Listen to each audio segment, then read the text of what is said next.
आदाब नाज़रीन, उर्दू खबरों में आप सभी का खैर मकदम है। नजर डालते हैं इस वक्त की खास सुर्खियों पर।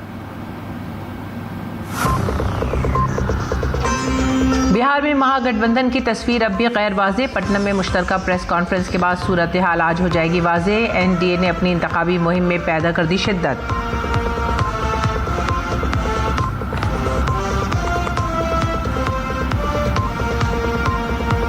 वज़ारत दाखिला और लद्दाख की तंजीमों के दरमियान आज होगी दिल्ली में मीटिंग। लद्दाख के इलाकाई मसाइल पर होगी बातचीत।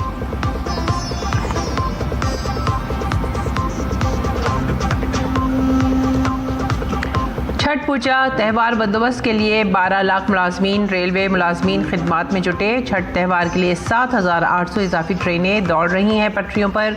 रेलवे मुसाफिरीन की निगरानी के लिए एक वॉर रूम भी मसरूफ। रेलवे के वजीर अश्विनी वैष्णव ने ज़मीनी सतह पर रेलवे सहूलियात का लिया जायजा।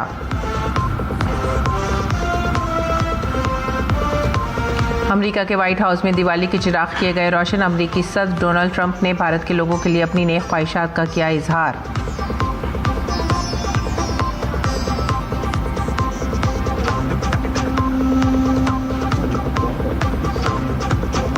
केरल और तमिलनाडु समेत कई जनूबी हिंद की रियासतों में आज शदीद बारिश का अलर्ट जारी। पुडुचेरी और कराईकल में तमाम स्कूल और कॉलेजों को रखा गया बंद।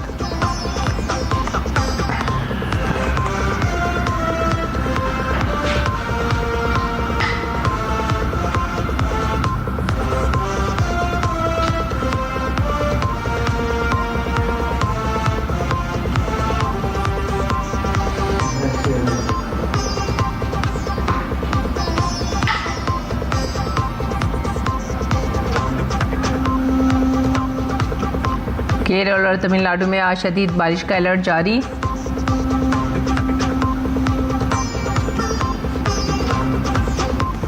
तमाम स्कूल बंद। पुडुचेरी और कराईकल में स्कूलों को रखा जाएगा आज बंद। महकमा मौसमियात की तरफ से शदीद बारिश का अलर्ट जारी।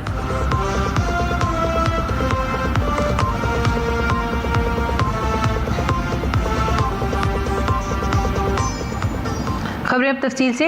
बिहार में महागठबंधन की तस्वीर कैसी होगी, ये सवाल न सिर्फ बिहार के वोटरों को बल्कि इत्तेहाद के लीडरों और कारकुनों को भी परेशान कर रहा है। लेकिन लगता है आज इन सवालों के जवाब मिल जाएंगे।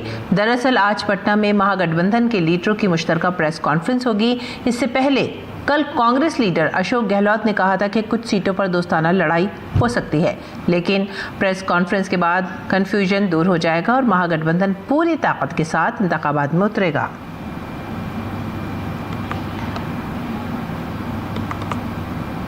बिहार में 6 और 11 नवंबर को होने वाली वोटिंग में सिर्फ चंद रोज ही बाकी रह गए हैं, लेकिन तेजस्वी या कांग्रेस का कोई लीडर मैदान में नजर नहीं आ रहा है। ऐसा क्या मसला है जिसे कांग्रेस और आरजेडी मिलकर भी हल नहीं कर पा रहे हैं? सूरत हाल ये है कि इंडी इत्तेहाद के सारे हिसाब किताब उलटते नजर आ रहे हैं। हैरानकुन बात यह भी है कि 243 सीटों के लिए 255 उम्मीदवार मैदान में है और 12 सीटों पर फ्रेंडली फाइट की सूरत हाल सामने आई है। आरजेडी ने 143, कांग्रेस ने 61, बाएं बाजू की पार्टियों ने 33, वीआईपी ने 15 और आईआईपी ने 3 सीटों पर उम्मीदवार खड़े किए हैं। कुछ जगहों पर कागजात नामजदगी वापस लेने के बाद सूरत हाल तब्दील होती भी नजर आ रही है।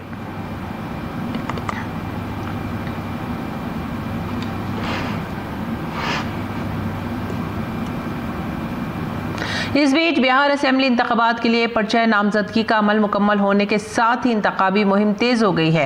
एनडीए ने अपनी इत्तेहादी जमातों के साथ सीटों की तकसीम से लेकर नामजदगियों तक बाहिमी इफ़ाम तफ़हीम और ताउन का मुजाहरा करते हुए इंतखाबी मिशन के साथ मैदान में है। वज़ीर आला नीतीश कुमार समेत तमाम एनडीए लीडरान पहले इंतखाबी मुहिम में उतर चुके हैं। बिहार असेंबली इंतखाबात के लिए एनडीए और अजीम इत्तेहाद के उम्मीदवार मैदान में हैं। तमाम उम्मीदवारों ने 243 नशिस्तों के लिए अपनी मुहिम तेज कर दी है। इस तनाजुर में बिहार के नायब वजीर आला और तारापुर से बीजेपी के उम्मीदवार सम्राट चौधरी ने ग्रैंड अलायंस को निशाना बनाते हुए कहा है कि बिहार लालू प्रसाद यादव के दौर की अफरा तफरी को नहीं भूला है। कभी लड़ेंगे तब भी हारेंगे, कंफर्म रहिए। लोकसभा में यही लोग बोलते थे, विधानसभा में यही बोलते थे। पिछले 3 चुनाव से तेजस्वी के नेतृत्व में सो कॉल्ड नेतृत्व लालू जी नेतृत्व करता है, प्रतिनिधि हारता रहा है। उसके पहले श्रीमती राबड़ी देवी लगातार 6 चुनाव हारते रही हैं, इसलिए कोई नई बात नहीं है, एकदम चिंता मत कीजिए। बिहार की जनता जानती है विकास और विनाश को, लालू जी की अराजकता को भी जानती है, गुंडा राज को भी जानती है, अपराधीकरण को भी जानती है और नीतीश जी के सुशासन को भी जानती है, मोदी जी के विकास मॉडल को भी जानती है। पटना एयरपोर्ट उतरिएगा, उसी से आपको विकास दिखता है। तो ये जनता बिहार की बहुत होशियार है, बिहार की जनता एक एक चीज को समझती है। बिहार इंतखाबात के दौरान जेडीयू ने आरजेडी लीडर तेजस्वी यादव के हर घर में सरकारी नौकरी देने के वादे पर तनकीद की है। जेडीयू के कौमी कारगुजार सदर और रुकने पार्लिमान संजय झा ने कहा है कि तेजस्वी यादव के वादों का आवाम पर कोई असर नहीं पड़ेगा, क्योंकि लोग जानते हैं कि वो इख्तिदार हासिल करने के लिए कुछ भी कह सकते हैं। दुनिया भर के इकोनॉमिस्ट और अर्थशास्त्री को देश में आप बुला लीजिए, उनसे समझिए इनके इस प्रॉमिस का क्या राज है। कुछ भी बोल सकते हैं अगर समझ हो चीज़ों का, क्योंकि आप पब्लिक में जाए, इसलिए पब्लिक भी उनको जानती है, उनके प्रॉमिसेस को। आप बताइए कि कोई किसी से आप बात करके देखिए ना, आप एक घर में एक सरकारी नौकरी दे देंगे, जरा नंबर कहे कैलकुलेट करके बताने के लिए ये कितना नंबर हुआ और क्या है। इसलिए वो कुछ भी बोल सकता है, लेकिन उसका ट्रैक्शन नहीं है, उसका पब्लिक भी इनको इन सब बातों को जानती है, उसका कोई जानते हैं कि वो कुछ भी बोल करके सत्ता में आना चाहते हैं। और इस सवाल के बारे में कि बिहार का वजीर आला कौन होगा, पूर्णिया लोकसभा हल्के से आज़ाद रुकने पार्लिमान पप्पू यादव ने कहा है कि बिहार के लोग राहुल गांधी की क़यादत में इलेक्शन लड़ना चाहते हैं। अगर वो राहुल गांधी की क़यादत में इलेक्शन लड़ेंगे तो इंडिया इत्तेहाद की हुकूमत बन सकती है। चुनाव के बाद जिनको मुख्यमंत्री बनाना हो वो आप लोग बना लें, और कांग्रेस को मुख्यमंत्री तो बनना नहीं है, तो बनेंगे तो कोई आरजेडी से ही। वो तय तो हमारे नेता और गठबंधन के नेता चुनाव के बाद कर लेंगे। चुनाव के पहले का क्या मतलब है भाई, अभी मुख्यमंत्री का। दूसरी तरफ बिहार की जनता राहुल गांधी के चेहरे पर चुनाव लड़ना चाहती है। बहुत क्लियर हूं मैं इस मामले में, राहुल गांधी के चेहरे पर चुनाव लड़ेंगे तो हम इंडिया गठबंधन की सरकार बना पाएंगे। और अब बात करेंगे लद्दाख की। लद्दाख के इलाकाई मसाइल को हल करने के लिए आज दिल्ली में एक अहम मीटिंग होने वाली है। ये मीटिंग वज़ारत दाखिला और लद्दाख की तंजीमों के दरमियान होगी। बताया जा रहा है कि इस अहम मीटिंग में लद्दाख के इलाकाई मसाइल पर बातचीत होगी। ले एपेक्स बॉडी और कारगिल डेमोक्रेटिक अलायंस के लोग मीटिंग में शिरकत करेंगे और तंजीम के 3 नुमाइंदे मीटिंग में शामिल होंगे। ले एपेक्स बॉडी और कारगिल डेमोक्रेटिक अलायंस के रहनुमा वज़ारत दाखिला के साथ मीटिंग के लिए पहले ही दिल्ली पहुँच चुके हैं। अगली खबर, तिजारत और सनत के वजीर पीयूष गोयल ने बंदरगाहों, जहाजरानी और आबी गुजरगाहों के वजीर सरबानंद सोनोवाल और माहौलियात, जंगलात और मौसमियाती तब्दीली के वजीर भूपेंद्र यादव के साथ मंगल को सीनियर हुक्काम के साथ मीटिंग की, ताकि महाराष्ट्र के साहिल पर वाधवान बंदरगाह प्रोजेक्ट की तकमील में तेज़ी लाई जा सके। मीटिंग के दौरान मरकजी वजीर पीयूष गोयल ने कहा, हमने प्रोजेक्ट के मुख्तलिफ पहलुओं का जायज़ा लिया ताकि इसकी बरवक्त तकमील को यकीनी बनाया जा सके। वाधवान बंदरगाह रोज़गार के मौक़े पैदा करने और आलमी समुद्री तिजारत को बढ़ाने में अहम किरदार अदा करेगी। ये project Wadhawan port project limited के ज़रिए तामीर किया जा रहा है, जो जवाहरलाल नेहरू पोर्ट अथॉरिटी और महाराष्ट्र मैरीटाइम बोर्ड के ज़रिए तश्कील करता है, एक स्पेशल प्रेस व्हीकल है। अजीम उस शान छठ त्यौहार में सिर्फ चंद दिन ही बाकी रह गए हैं। रेलवे ने मुसाफिरों की आमद-ओ-रफ्त के लिए खुसूसी तैयारियां पूरी कर ली हैं। हर साल की तरह इस साल भी रेलवे ने छठ के लिए इजाफी ट्रेनें चलाई हैं। पिछले 20 दिनों में रेलवे ने 4211 खुसूसी ट्रेनें चलाई हैं, जिनमें 1 करोड़ से ज़्यादा मुसाफिरों ने सफ़र किया। मज़ीद 7800 ट्रेनें चलाई जाएंगी। मुसाफिरों की हिफाजत, सहूलत और नज़्म नस्क को यकीनी बनाने के लिए हजूम का बंदोबस्त करने के लिए एक वॉर रूम भी तैयार किया गया है, जहां से हजूम को कंट्रोल किया जा रहा है। मजीद बराह 12 लाख रेलवे मुलाजमीन दिन रात काम करेंगे ताकि मुसाफिरों को किसी किस्म की तकलीफ का सामना ना करना पड़े। MUTS समेत इजाफी टिकट काउंटर नस्ब किए गए हैं। रेलवे के वजीर अश्विनी वैष्णव खुद ज़मीन पर तैयारियों का मुआयना कर रहे हैं ताकि इस बात को यकीन बनाया जा सके कि रेलवे मुसाफिरीन को ज़्यादा से ज़्यादा बेहतरीन सहूलियात फराहम हों। और रेलवे के वजीर अश्विनी वैष्णव ने छठ के मौके पर रेलवे की तैयारियों का जायजा लेने के लिए नई दिल्ली रेलवे स्टेशन का दौरा किया। उन्होंने अमृत भारत ट्रेन के डिब्बों का मुआयना किया और मुसाफिरों से बातचीत की। हमारे नामानिगार राजेश राज ने वजीर रेल के साथ खुसूसी बातचीत की।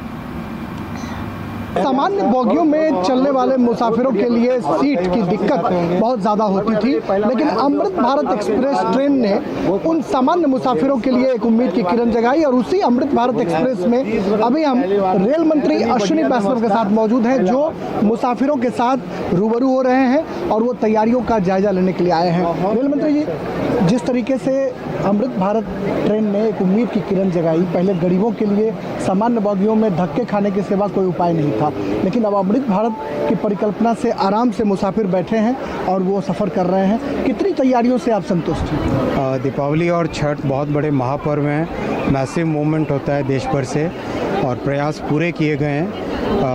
करीब बड़े हर बड़े स्टेशन पे एक अच्छा वेटिंग एरिया बनाया है, होल्डिंग एरिया बनाया है, जिससे पैसेंजर्स आके वहाँ पे रुक सके, वहीं पे टिकट खरीद सके। टॉयलेट्स की व्यवस्था की गई है और फर्स्ट एड की व्यवस्था की गई है। कई पैसेंजर्स से मैंने आज फीडबैक लिया है। आप बताएंगे किस तरह की व्यवस्था है? कैसी व्यवस्था तो बहुत ही अच्छी है, बहुत अच्छी है। यहाँ तक कि आरपीएफ का भी मतलब बहुत बहुत धन्यवाद देना चाहता हूँ और दिल्ली पुलिस का भी और रेल मंत्री का भी मतलब तहे दिल से शुक्रिया कि हम लोग सामान्य वर्ग की तरह मतलब जो रिजर्वेशन है वो भी, जो जनरल है वो भी और जो एसी है वो भी, मतलब एक समान बैठ के। और पहले जो सर के ऊपर लात और लात के ऊपर सर, वैसा इस बार नहीं हो रहा है। मंत्री खुद आपका हालचाल लेने भी आए हैं। इनका तो बड़प्पन है और इनको तहे दिल से मतलब अब मतलब क्या बोलूँ, मतलब कितने वर्षों से जाते हैं? ये मेरा मतलब 30 बरस में मैंने पहली बार 30 बरस में मतलब मेरा जो 30-32 बरस का हुआ, 30 बरस में पहली बार मतलब फर्स्ट ऐसा मतलब एक्सपीरियंस और मतलब चलने का मतलब ये जो है धक्का मुक्की से जो है आज बहुत मतलब पैसा भी स्वयं, बैठने में भी मतलब अच्छा और सर से भी मुलाकात हो गई। मतलब रेल मंत्री को कितना संतोष मिल रहा है? मुसाफिर तारीफ कर रहे हैं। प्रयास लगातार करते रहना पड़ेगा, लगातार प्रयास करते रहना पड़ेगा। हाँ, बिहार कब आ रहे हैं? बिहार आएंगे, चुनाव में आएंगे, अभी चुनाव का मौसम है। बिहार में भी बहुत सारी ट्रेन इन्होंने चलाई, वंदे भारत चलाई। माने बहुत बहुत धन्यवाद सर का, मोदी सर का। बहुत बड़ा हमारा इनका भाई नाम घर पे नाम लिया था कि हमारा रेल मंत्री पहला बार ऐसा बना है इंडिया का और मोदी जी बने हैं कि इतना व्यवस्था कर दी है। ये शादी है, बेटी बहन की शादी करते हैं उसे टेंट लगा दिए हैं। इससे दुख सुख की बात क्या है? बेटी की शादी की तरह टेंट लगा दिया गया है, पंडाल। सुख की बात क्या है? सर, क्या लगता है क्राउड मैनेजमेंट करना रेलवे के लिए चुनौती रही है, लेकिन जिस तरीके से बैरिकेटिंग प्लेटफॉर्म पर सीधा 16 नंबर प्लेटफॉर्म तक पहुंचाना, लगता है कि भारतीय रेल पहले के मुकाबले बहुत समृद्ध हुई है। प्रयास पूरे हैं, बहुत डिफ़िकल्ट टास्क होता है, लेकिन प्रयास पूरे किए गए हैं। माननीय प्रधानमंत्री जी स्वयं इन चीज़ों का रिव्यू करते हैं, फॉलोअप करते हैं, मार्गदर्शन देते हैं कि किस तरह से पैसेंजर्स की लाइफ में जितना हो सके हमें मेहनत करनी है, जितना हो सके हमें प्रयास करने। बहुत बड़ा चैलेंज होता है, बहुत बड़ा, आसान नहीं है, लेकिन प्रयास पूरा सिंसियर है। बिहार में जो आपने काम किए हैं उसके लिए भी आपकी सराहना की जा रही है। तो भाई हमारे, आपको भी धन्यवाद भाई। कभी राघोपुर आओ हमारे क्षेत्र में। राघोपुर आपका आएंगे। देखिए, रेल मंत्री अश्विनी वैष्णव के सामने ये मुसाफिर उनकी तारीफ कर रहे हैं और कह रहे हैं कि बिहार आप आना, क्योंकि छठ भी है और बिहार में जो इन्होंने काम किए हैं इसके लिए भी रेल मंत्री की जोरदार सराहना तालियां बजाकर की जा रही है। ये सबसे काबिल तारीफ है। कैमरामैन जगमोहन के साथ Rajesh Raj, DD news, Delhi. Railway के वजीर अश्विनी वैष्णव ने कहा है कि दिवाली और छठ के दौरान मुसाफिरों की बढ़ती हुई तादाद को देखते हुए रेलवे आने वाले दिनों में तकरीबन 7,800 मजीद खुसूसी ट्रेनें चलाने का मंसूबा बना रहा है। त्योहारों पर आने वाली भीड़ की निगरानी के लिए वॉर रूम्स बनाए गए हैं। वजीर रेलवे ने कल नई दिल्ली रेलवे स्टेशन का दौरा किया और त्योहारों के दौरान ज़मीनी सतह पर मुसाफिरों के लिए किए गए इंतजाम का जायजा लिया। कबल अज़ीं उन्होंने रेल भवन वॉर रूम से खुसूसी ट्रेनों के बारे में जानकारी ली और मुसाफिरों की सहूलत को यकीनी बनाने के लिए रेलवे हुक्काम को अहम हिदायत दी। भारतीय रेलवे ने त्योहारों के दौरान आने वाले मुसाफिरों की भारी भीड़ की निगरानी और बंदोबस्त के लिए रेल भवन में खुसूसी वॉर रूम भी कायम किया है। रेलवे बोर्ड, जोनल और डिविजनल सतहों पर 80 से ज़ायद वॉर रूम्स फ़ाल हैं। मरकजी वजीर दाखिला अमित शाह ने गोवर्धन पूजा पर हमवतनों को मुबारकबाद दी है। वजीर दाखिला ने सोशल मीडिया प्लेटफॉर्म एक्स पर लिखा, गोवर्धन पूजा पर दिल की गहराइयों से मुबारकबाद। भगवान श्री कृष्ण से दुआ है कि वो तमाम हमवतनों को खुशी, खुशहाली और खुशगवार जिंदगी अता करें। मुल्क भर में आज गोवर्धन पूजा जोश खरोश के साथ मनाई जा रही है। इस दिन भगवान कृष्ण की इंद्रदेव के तकब्बुर को ख़त्म करने की अलामत के तौर पर मनाया जाता है। गोवर्धन पहाड़ की पूजा की जाती है। अक़ीदतमंद गाय की सेवा करते हैं और रामती तौर पर गोवर्धन पहाड़ बनाकर उसके गिर्द चक्कर लगाते हैं। इस मौके पर मंदिरों में पूजा भी की जाती है। मथुरा और वृंदावन खास तौर पर खास रौनक से पूर्ण नजर आते हैं। राजस्थान का सबसे बड़ा त्यौहार अजमेर में लगने वाला मशहूर बैनुल-अक़वामी पुष्कर मेला आज से शुरू हो रहा है। ये 7 नवंबर तक जारी रहेगा। मेले में मुल्की और गैर मुल्की सय्याह शिरकत करेंगे। मेले के 3 मराहिल में मवेशियों का मेला, सकाफती प्रोग्राम और मजहबी मेला भी शामिल है। मवेशी परवर खास तौर पर ऊँट पालने वाले मेले की तैयारी के लिए पुष्कर के रेतीले टेलों पर डेरा डालना शुरू कर चुके हैं। घोड़ा पालने वालों के लिए आर्जी और मुस्तकिल अस्तबल भी बनाए गए हैं। ऊँट और घोड़े के करतब भी पेश किए जाएंगे। इसके साथ ही बॉर्डर सिक्योरिटी फोर्स के एहलकार भी यहाँ होंगे। मेले में मिस्टर और मिस राजस्थान का मुकाबला भी मुनक्किद किया जाएगा और 200 से ज़ायद पुलिस एहलकार सिक्योरिटी के लिए यहाँ पर तैनात किए गए हैं। पुष्कर झील के किनारे गोताखोर भी मौजूद रहेंगे। मुजाहिद आज़ादी अशफाक उल्लाह खान का आज यौम पैदाइश है। वज़ीर दाखिला अमित शाह ने उनके यौम पैदाइश पर उन्हें खराज अक़ीदत पेश किया। उन्होंने लिखा, अपने इनक़लाबी ख़यालात और ताकतवर शायरी के ज़रिए अशफाक उल्लाह खान ने जद्दोजहद आज़ादी की एक ऐसी लौ जलाई जिसमें लातादाद नौजवानों ने अपने आप को कौम के लिए वक्फ़ कर दिया। मैं अज़ीम इनक़लाबी अशफाक उल्लाह खान को उनके यौम पैदाइश पर खराज अक़ीदत पेश करता हूँ। बीजेपी के सीनियर लीडर और मरकजी वजीर अमित शाह का आज यौम पैदाइश है। वजीर आज़म नरेंद्र मोदी ने अमित शाह की सेहतमंद ज़िंदगी की ख्वाहिशात पेश की और सोशल मीडिया प्लेटफॉर्म पर लिखा, अवामी खदमात के लिए उनकी लगन और मेहनती फितरत के लिए आलमी सतह पर उनकी तारीफ़ की जाती है। उन्होंने मुल्क के दाखिली सलामती के निज़ाम को मजबूत बनाने और हर मुल्क के हर शहरी की हिफाजत और वक़ार को यकीनी बनाने के लिए काबिल सताइश कोशिशें की हैं। वज़ीर दाखिला अमित शाह का यौम पैदाइश है। लोकसभा स्पीकर ओम बिरला ने इस मौके पर उन्हें ख्वाहिशात पेश की। लोकसभा स्पीकर ने लिखा, इमदाद बाहिमी और उमूर दाखिला के मरकजी वज़ीर अमित शाह जी को उनके यौम पैदाइश पर दिल की गहराइयों से मुबारकबाद और नेक ख्वाहिशात। आपकी मेहनती शख्सियत और कौम की तामीर, सलामती और अमन के लिए वक्फ ज़िंदगी मुतासिर कुन है। मैं दुआ करता हूँ कि कौम की खिदमत, इत्तेहाद और तरक्की के लिए आपकी कोशिशों को मज़ीद तक़वियत मिले। आप हमेशा सेहतमंद रहें और अपनी फ़ाल क़यादत के साथ भारत को बुलंदियों पर ले जाएं। आगे बढ़ेंगे अगली खबर की तरफ। किसानों की आमदनी बढ़ाने के लिए मरकजी हुकूमत ने 2020 में farmer producer organisation FPO scheme का आगाज़ किया था। इन तंजीमों के ज़रिए किसान अब न सिर्फ अपनी पैदावार की बेहतर कीमतें हासिल कर रहे हैं, बल्कि वो जदीद काश्तकारी और मार्केटिंग में भी शामिल हो रहे हैं। ये FPO किस तरह से देही मईशत में जान डाल रही हैं, इसका जायज़ा लिया हमारे साथी शमीम अख्तर ने।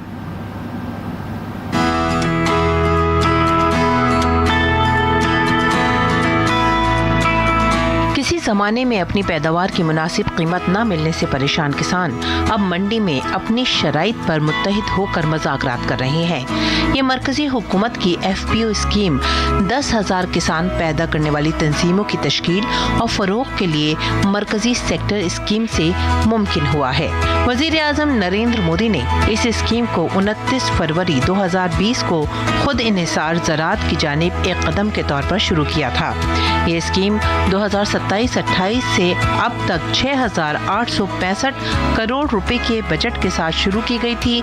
यह हदफ रवा साल फरवरी में हासिल कर लिया गया।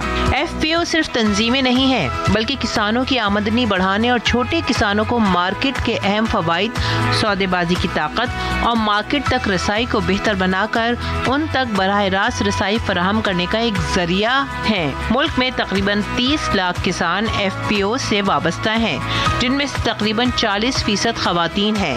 ये FPOs अब ज़राई शोबे में हज़ारों करोड़ रुपए का कारोबार करते हैं। वैसे तो हमारे देश में, हमारे प्रदेश में सब जगह पर सहकारिता विभाग पैक्स के माध्यम से किसानों को जोड़े हुए हैं, लेकिन एफपीओज में भी अब ये प्रावधान है कि एफपीओ के माध्यम से भी किसान अपनी एक संगठन बना सकते हैं और व्यापारिक दृष्टि से कृषि को देख सकते हैं। तो इस दिशा में जो है सहकारिता मंत्रालय काफी अच्छा काम कर रहा है। कोई भी किसान आसानी से फार्मर प्रोड्यूसर तंजीमों में शामिल हो सकता है और इससे फायदा उठा सकता है। ऐसे किसान भी हैं जिनके पास अपनी खुद की खेती की भूमि नहीं है, लैंडलेस फार्मर होते हैं, वो दूसरों की खेती की जमीन का इस्तेमाल करके खेती करते हैं, वो भी एफपीओ का पार्ट बन सकते हैं। सरकार की बहुत सारी योजनाएं हैं जो किसानों को एफपीओ के माध्यम से दी जा रही हैं जब वो संगठित होते हैं। फार्मर प्रोड्यूसर तंजीमों से वाबस्ता किसानों को माली मदद और तरबियत फराहम करने के साथ साथ उन्हें मंडियों से जोड़ने के लिए कई स्कीमें नाफिज की जा रही हैं। फार्मर प्रोड्यूसर तंजीमें और कोऑपरेटिव मिलकर देही हिंदुस्तान की मईशत को जिंदा कर रहे हैं। जहां कभी किसान अलग थलग था, अब वो एक तंजीम का हिस्सा है, खुद निसार और बाइख्तियार है। हुकूमत का मानना है कि इज्तिमाई और ताउन पर मबनी जज्बे में शामिल होकर किसान न सिर्फ मुनाफा बढ़ा सकते हैं बल्कि खेती को एक पायदार कारोबार भी बना सकते हैं। ब्यूरो रिपोर्ट, उर्दू खबरें, DD news.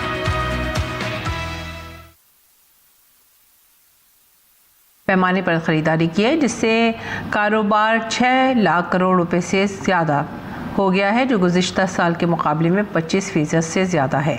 All India traders federation यानी कैट की research and trade development society के मुताबिक नवरात्रि से दिवाली तक त्यौहार के सीज़न में 5.40 लाख करोड़ की रिकॉर्ड फरोख्त हुई है, जबकि सर्विस सेक्टर में 65,000 करोड़ की खपत देखी गई। खुर्दा सेक्टर ने फरोख्त का 85% हिस्सा लिया और जीएसटी की शरह में कमी ने खरीदारी को फरोख्त दिया। ऑनलाइन मार्केट में भी डिमांड मजबूत रही। कॉन्फेक्शनरी, घरेलू सजावट, जूते, रेडीमेड गारमेंट्स और रोज़मर्रा का इस्तेमाल की अशिया जैसी अहम सारिफीन और खुर्दा ज़ुमरों पर जीएसटी की शरहों में कमी की वजह से खरीदारी में इजाफा हुआ है।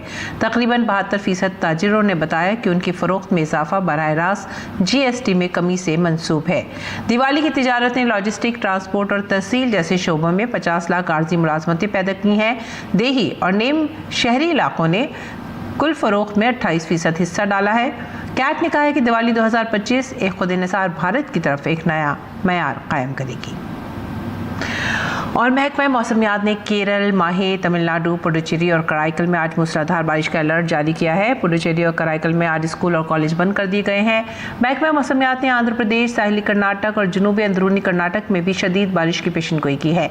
महकमा मौसमियात ने कहा है कि अंडमान और निकोबार, जजाइर, कर्नाटक, केरल, माहे, लक्षद्वीप, ओडिशा और तेलंगाना के मुख्तलिफ मकामात पर गरज चमक और तेज़ हवा चलने का इम्कान है।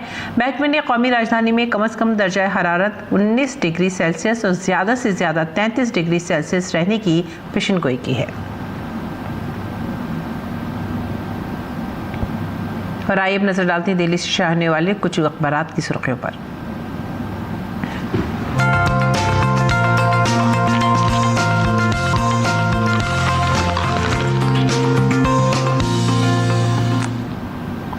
उर्दू अखबारात में जो पहली सुर्खी हम ले रहे हैं वो है सहाफ़त से। दहशतगर्दी का बड़ा मंसूबा नाकाम, अमृतसर में आईएसआई के 2 कारिंदे टैंक शिकन रॉकेट लॉन्चर समेत गिरफ्तार हुए। अगली खबर पर नज़र डालते हैं। अफ़गानिस्तान पाकिस्तान सिफारती ताल्लुकात में मज़ीद कशीदगी, अफ़गानिस्तान के साथ मुज़ाकरात करने की कोशिशें इस दौरान जारी। और सियासी इश्तहारात के लिए पेश की इजाज़त लाजमी होगी, ये बयान आया है बिहार असेंबली इंतखाबात से पहले। उसके बाद की अगली खबर, दिवाली पर वज़ीर आज़म नरेंद्र मोदी ने कौम के नाम ख़त लिखा, ऑपरेशन सिंदूर, स्वदेशी और तरक्की याफ्ता हिंदुस्तान पर दिया जोर। अंधेरे पर रोशनी की फतेह का त्यौहार भारत समेत दुनिया भर में इंतहाई जोश खरोश से मनाया गया। उधर अमेरिकी सदर डोनाल्ड ट्रंप ने भी अपने ओवल ऑफिस में दिवाली मनाई। व्हाइट हाउस की तकरीब के दौरान सदर ट्रंप ने रिवायती पीतल के दिए रोशन करके रोशनी के त्यौहार का इफ्तिताह किया और भारतीय अमेरिकी कम्युनिटी के साथ जश्न मनाया।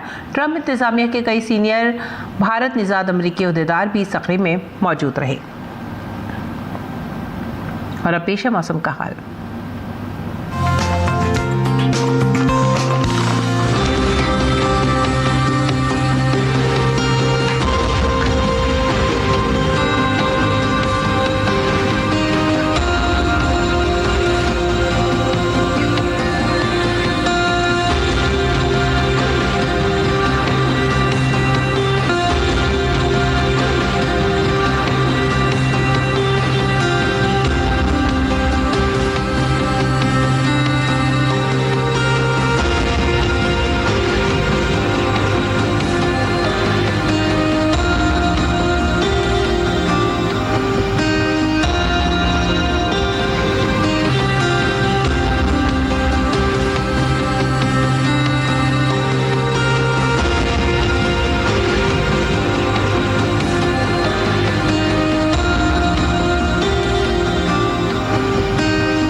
इसी के साथ ही आप हमारी पूरी टीम को दीजिए इजाजत। आदाब।